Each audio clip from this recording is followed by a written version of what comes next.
Lucas capítulo 9, verso de número 37, é a palavra que o Senhor tem ao nosso coração. Tá? Eu morei alguns anos no interior de Sergipe, em um povoado por nome Salvador. E lá nessa casa onde eu morava havia uma cozinha de taipa, afastado da casa, onde havia um fogão de lenha. Era onde a minha mãe, a minha avó fazia comida, cozinhava comida com lenha. E eu entrava muitas vezes nessa cozinha e lembro-me da cena de muitas vezes quando os tições estavam envoltos de cinza e parecia estar apagados. Mas de repente a minha mãe vinha ou a minha avó com a tampa da panela e dava uma sacudida e eles ficavam vermelhos novamente. A Bíblia diz que a fé vem pelo ouvir e ouvir a palavra de Deus.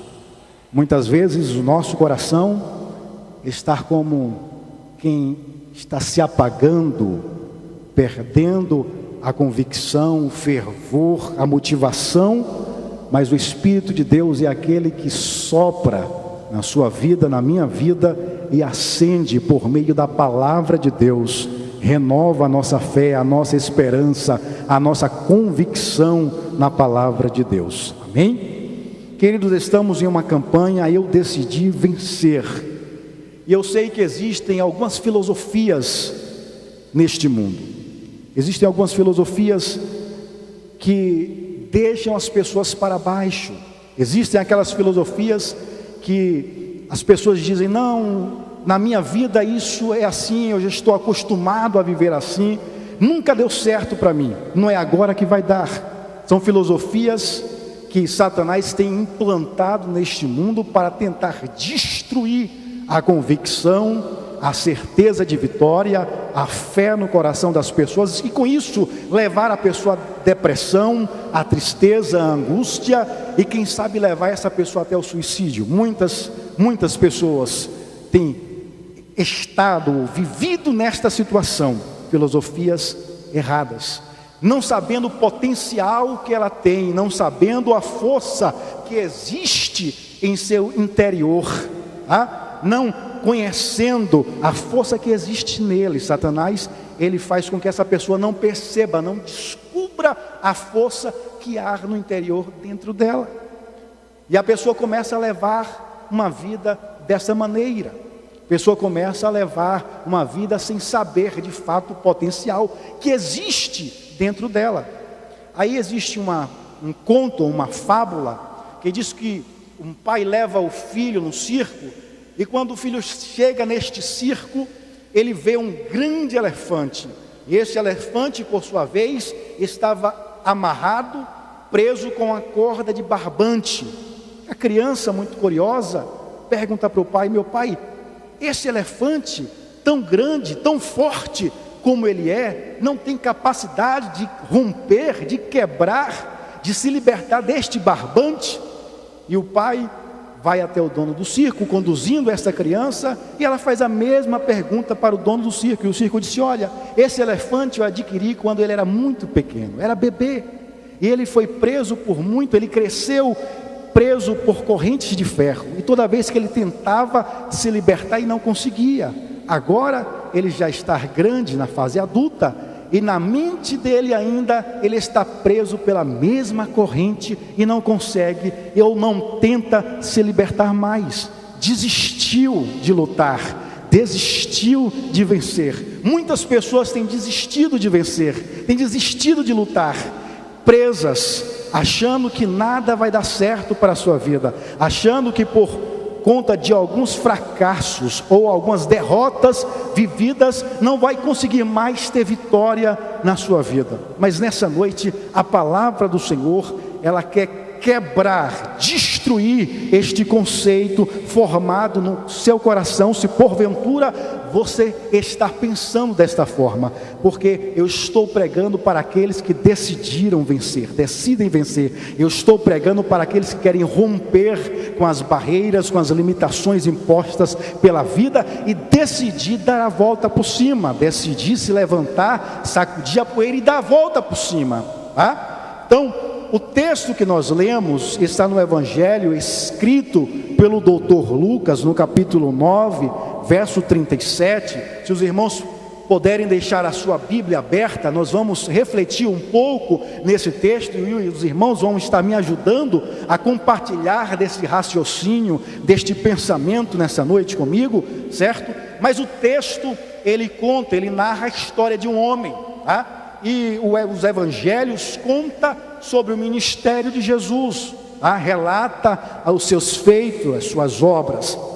E justamente aqui, Lucas está narrando um episódio onde Jesus, descendo do monte da transfiguração, estava orando, e com ele estava Pedro, João e Tiago, no monte da transfiguração, e os demais discípulos ficaram embaixo, tá? E aí foi se acumulando, você vai perceber o detalhe dessa história, desse trecho bíblico em Marcos 9,14, está mais detalhado, está mais, vamos dizer assim, minuciosamente escrito.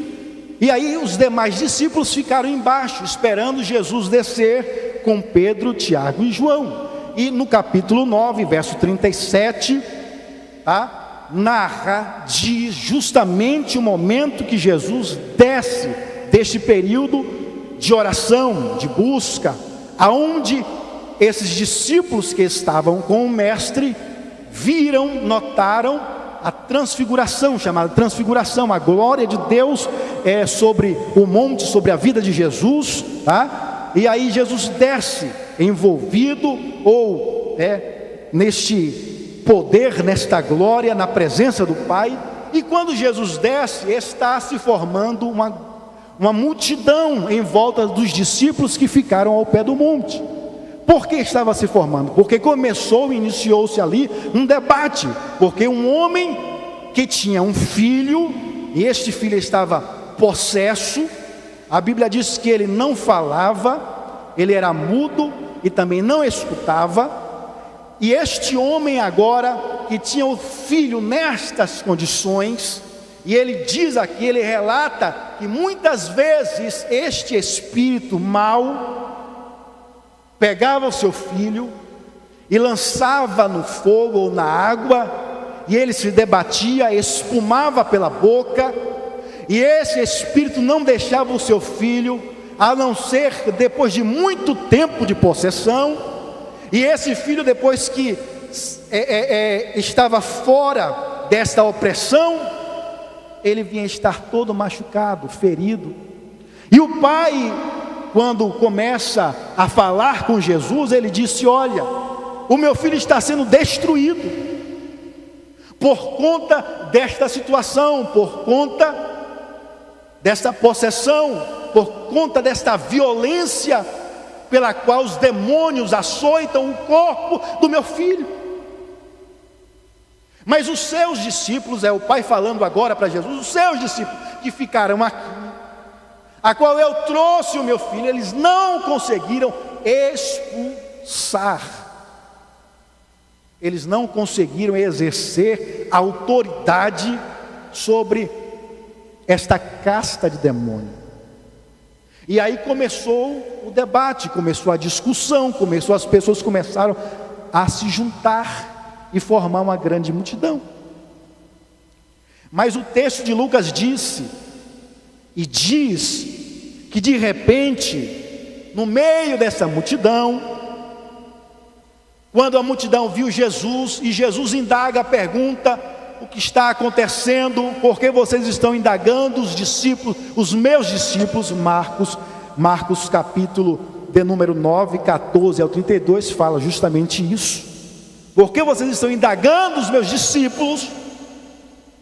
Aí este homem toma algumas atitudes, que nós vamos nessa noite refletir na atitude deste homem. Porque este homem não estava vivendo nessa situação um dia, 2 dias, 1 mês. A situação que este homem estava vivendo era uma situação de anos, porque Jesus pergunta para ele: quanto tempo que isso está acontecendo?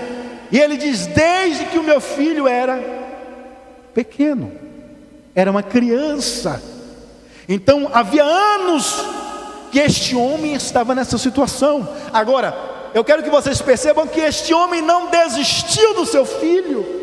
Este homem não desistiu de lutar, porque estava vivendo esta situação ano após ano. Ele não desistiu, ele não jogou a toalha,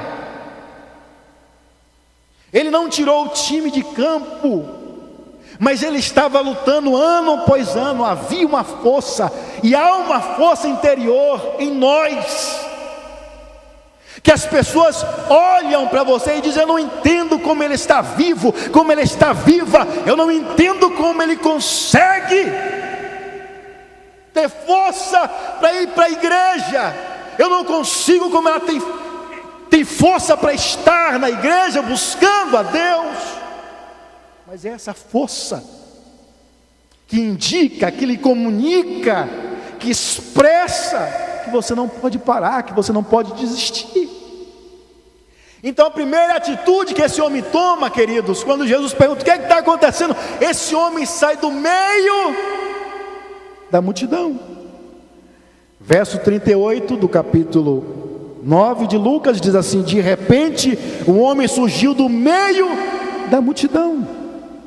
Então ele saiu do meio, ele decidiu sair do meio da multidão. Quantas vezes, queridos, temos vergonha da situação que estamos vivendo?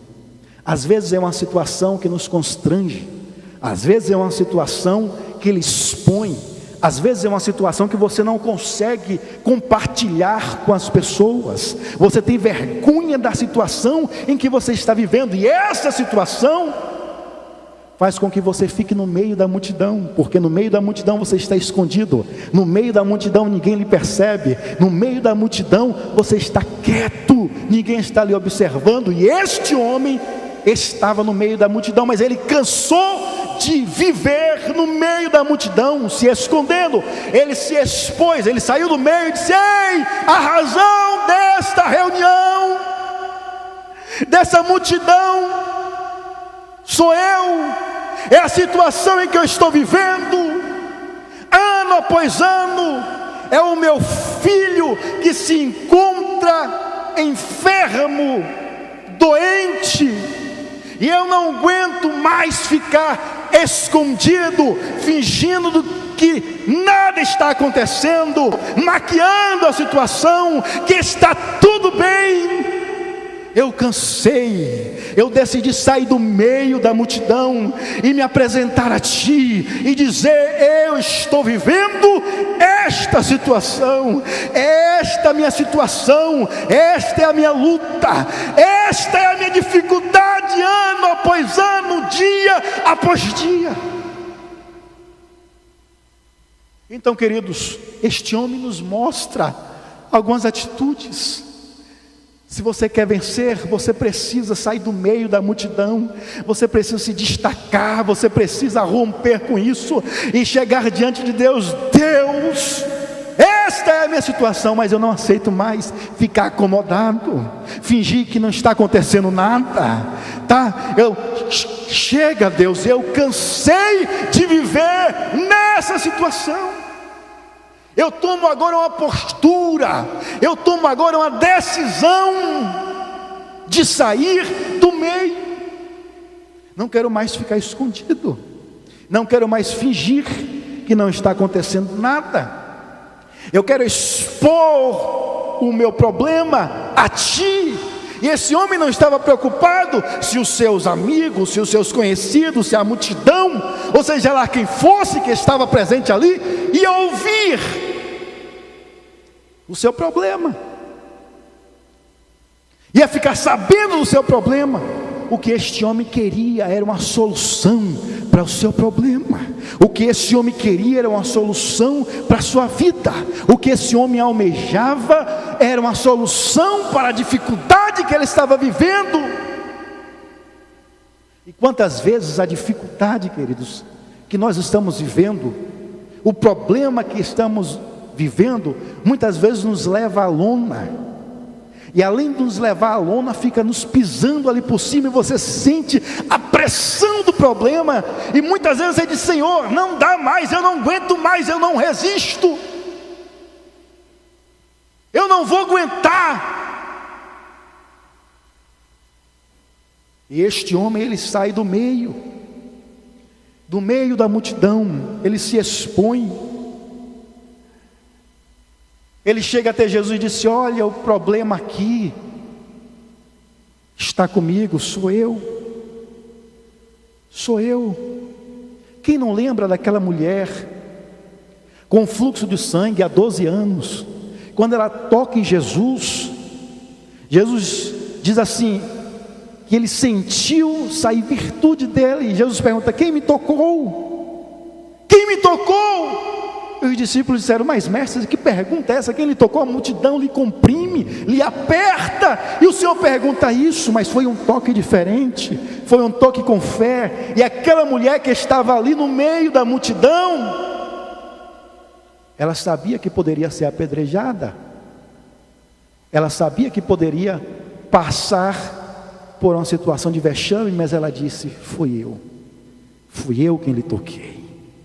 E Jesus olha para aquela mulher e chama de filha: filha, a tua fé, a tua decisão, a tua força fez com que você rompesse a multidão. Jesus chama aquela mulher de filha, cura aquela mulher interiormente, psicologicamente, moralmente, espiritualmente. Jesus cura aquela mulher. E é isso, ela decidiu. Esse homem também decidiu sair do meio. Queridos, um milagre, Deus só faz milagre em parceria com o homem. Entenda isso.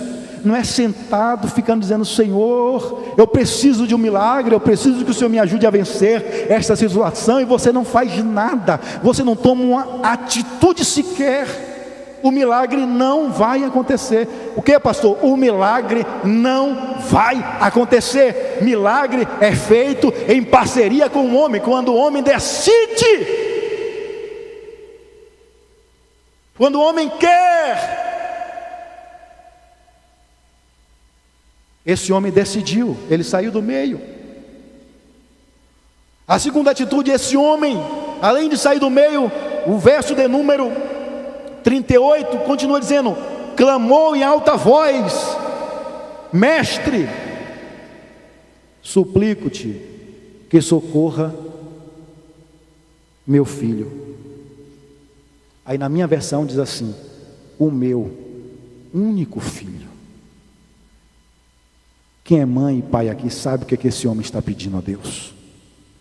Quem é mãe e pai aqui sabe o que esse homem estava sofrendo.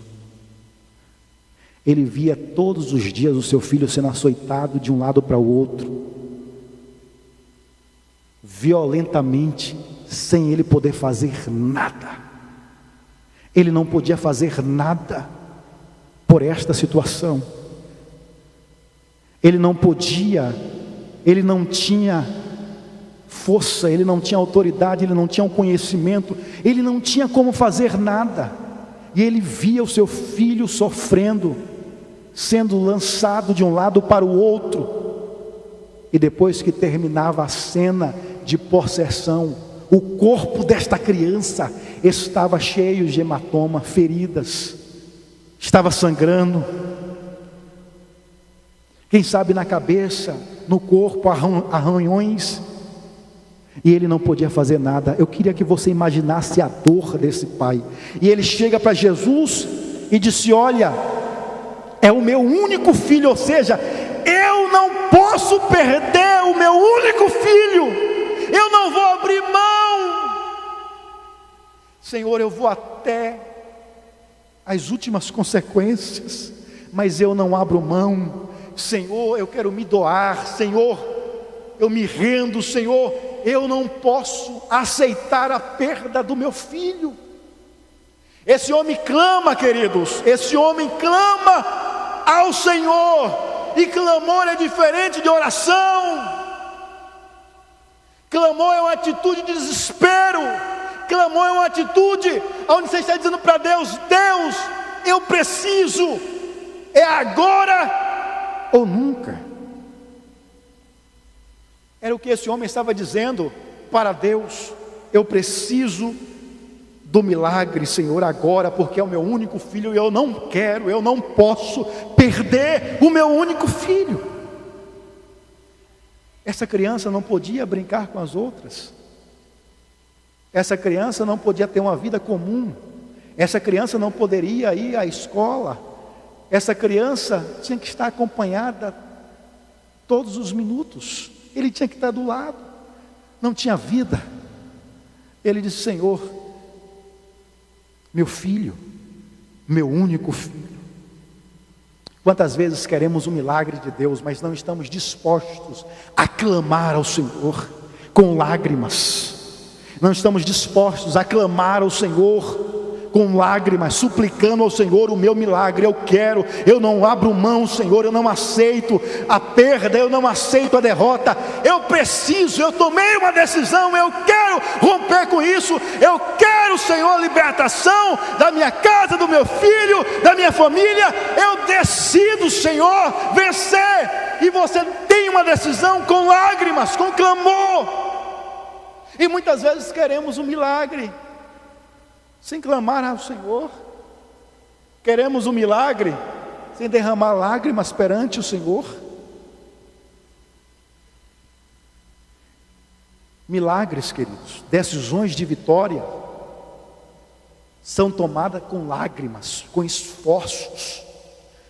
Você vai de encontro às limitações, às barreiras, os empecilhos. Você decide, você sabe que tem os empecilhos, as barreiras, mas você decidiu superar, você quer superar e não aceita de forma nenhuma. Quantas vezes alguém chega para desestimular, para dizer: não dá certo, não vai, rapaz, para com isso. Você está vendo que não vai dar certo, existe algo dentro de você dizendo: não, eu vou conseguir, eu vou vencer essa situação, eu vou superar. E você decide romper com isso e vai caminhando de encontro às barreiras, às limitações, os percalços da vida. É como aquele corredor, como aquele atleta, que na pista existem várias barreiras, e ele começa a saltar pelas barreiras, e vai saltando pelas barreiras, e o foco dele, a direção dele, está na linha final daquela grande pista. Ele não está olhando, ele não está focado nas barreiras que existem no meio do caminho, ele não está focado nas limitações do seu corpo, mas existe um foco na sua mente, existe uma direção na sua mente. Ele está vendo a linha final, e ele não está apenas vendo a linha final, ele está vendo o seu corpo rompendo a linha, ultrapassando a linha de chegada para ser um vencedor.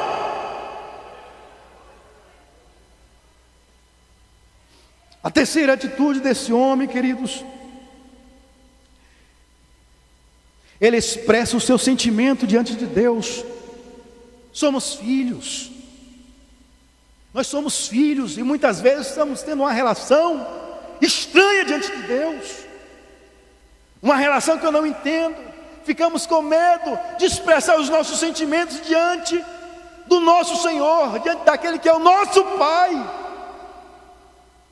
E aí você fica com vergonha de chorar, de expressar, de dialogar, de abrir os seus sentimentos e dizer para Deus: Deus, os meus sentimentos são esses, o meu coração diz isso.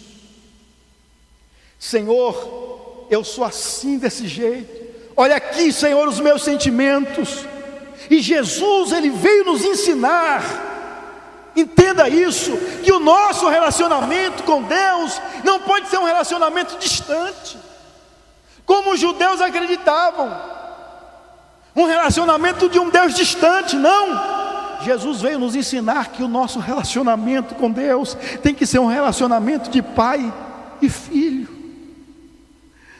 Você tem que se expressar diante de Deus, dizer quais são os seus sentimentos, onde está doendo, onde está a ferida, onde está a sua dor, onde estão as suas preocupações. Senhor, eis aqui os meus temores diante de Ti. Eu tenho medo, porque eu sou limitado, Senhor, mas os meus sentimentos estão diante do Senhor. Esse homem fez isso. Eu tenho medo de perdê-lo, porque é meu único filho, meu único filho. E muitas vezes levamos um relacionamento diante de Deus como um Deus distante, um Deus que não se preocupa com as nossas dores, os nossos temores. E você começa a viver uma vida assim. E esse homem expressou o seu temor diante de Deus, o seu sentimento. Eu amo tanto meu filho, Senhor. Ele é meu único filho. Eu não sei se eu vou aguentar perdê-lo. Eu não sei se eu vou superar perdê-lo, Senhor. Então o Senhor precisa fazer alguma coisa por mim. Eu não sei se eu vou suportar a dor da perda. Este é o meu temor. Então, Senhor, o Senhor precisa fazer alguma coisa.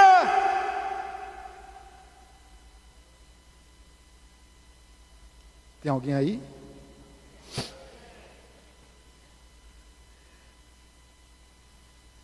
O ponto 4, queridos, o verso 39. Ele não desistiu em meio às decepções. Senhor, o Espírito se apodera dele. No mesmo instante, faz o menino berrar, joga-o no chão, provoca-lhe convulsões, até espuma pela boca. Jamais o deixa por muito tempo, e por meio de muitos ferimentos o estar destruindo. Essa era a decepção, esta era a vida deste homem dia após dia, vendo seu filho desta forma dia após dia. E ele tinha um sentimento de impotência diante dessa situação, porque ele não podia fazer nada, ele não sabia o que fazer, ele não tinha como fazer alguma coisa pelo seu filho. E no dia que ele teve condições, que ouviu, que teve a oportunidade de levar essa criança, não, Jesus está na região, e os discípulos dele está também. E este homem se encontra com os discípulos do mestre, e esse homem diz: agora o meu filho vai ficar são, agora eu vou poder levar o meu filho à escola, agora eu vou ter o prazer de deixar o meu filho brincar na rua com os colegas, agora o meu filho vai poder ter vida, uma vida digna. E quando chega diante dos discípulos, vem a decepção. Os discípulos não tiveram a autoridade sobre os demônios. E aquele homem, quem sabe ele diz: mas eu ouvi dizer que Jesus expulsa os demônios, cura. Eu ouvi dizer dos milagres que vocês já fizeram. Como é que agora vocês não conseguem ajudar o meu filho? Como é que agora vocês estão me dizendo isso? Como é que é? Como é que agora não acontece nada? Quantas vezes passamos pelas decepções da vida?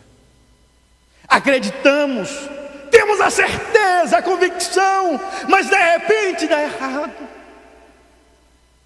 Não saiu como você esperava, não foi como você queria.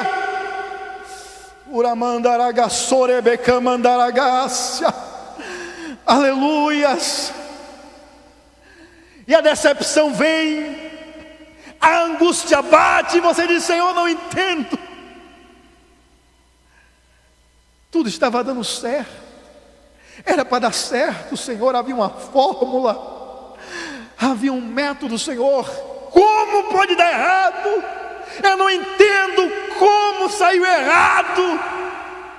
E a decepção bate, e você fica agora se indagando e perguntando. E este homem estava vivendo isso. Eu vivi a decepção, eles não conseguiram ajudar o meu filho. E quando a decepção veio, quem sabe aquele homem, querido, aquele homem disse: agora não tem jeito mais.